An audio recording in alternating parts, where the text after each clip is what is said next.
Helen Sade Adu. She was born in Ibadan, Nigeria. Ibadan is a city with a rich and proud cultural history. It is the third largest city in Nigeria. It's the home of Nigeria's first skyscraper and Africa's first television station. It's also the home of Nigeria's first university, where her father, Adebisi Adu, was an economics professor. Her mother, Ann Hayes, was an English nurse.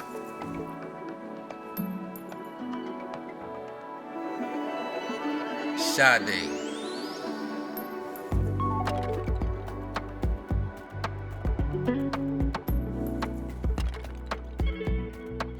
Sade, well, it comes from Nigeria.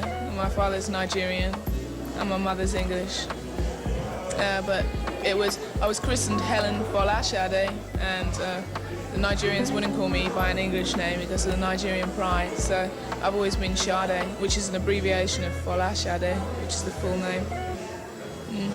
But at the age of 4, Sade's parents would separate, and her mother would take her and her older brother back to England, just outside of Colchester, Essex, known as Britain's first city. Sade didn't grow up as an aspiring singer. She first studied fashion at St. Martin's School of Art in London. She was also a fierce model with a unique sense of style, and she even opened up her own boutique. The way I got into singing was by chance. Somebody asked me to if I could sing. A friend of mine had a group that had 2 backing vocalists.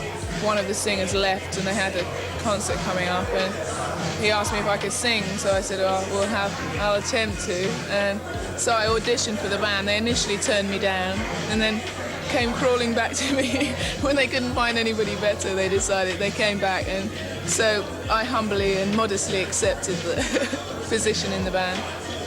And that's really how I started singing, just through a friend, really.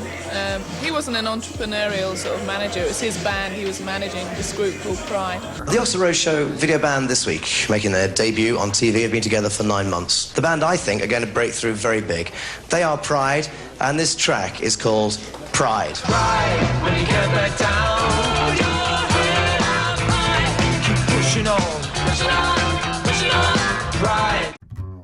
Pride would tour the UK, often with Sade driving, and would even appear on British television, where Sade would get a first taste of an aggressive interview. I'd like to ask you a bit about the setup with the band and Pride. What exactly is the setup between the band and Pride? Well, we're a sort of single unit. We're on our own. It's got actually nothing to do musically with the rest of the group, namely Pride, and that's it really. Right. What about your background as a fashion student and a model? I mean, has that fed into your work as a singer at all? Not really. I've more or less always been as I am. I present myself as I am.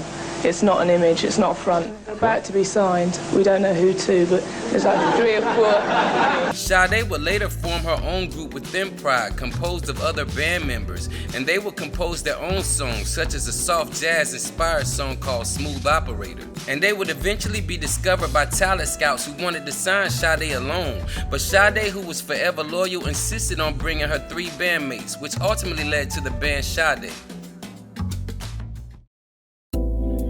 Sade would soon become a gentle force, mystifying fans with her smooth melodic hits, yet her unwillingness to give much of herself to the media would make her an enigma. The fans wanted more, the media wanted more, rumors ran rampant. Who is this amazing woman really? A sex symbol in denial who would lick her lips after telling you she wasn't one. First of all, I have to tell you, I'm really pretty nervous about doing this interview because I've seen so many pictures of you and you're just so gorgeous. And I wanted to be cool when I did this. That's why I wore this little tam. I was supposed to turn my collar. I need some help trying to be cool. I'm not that bad though, am I? Is this better? You look great. Do you come here often? Please. The way that you're presented, your image is just such a sultry one, kind of a sex symbol, if you will.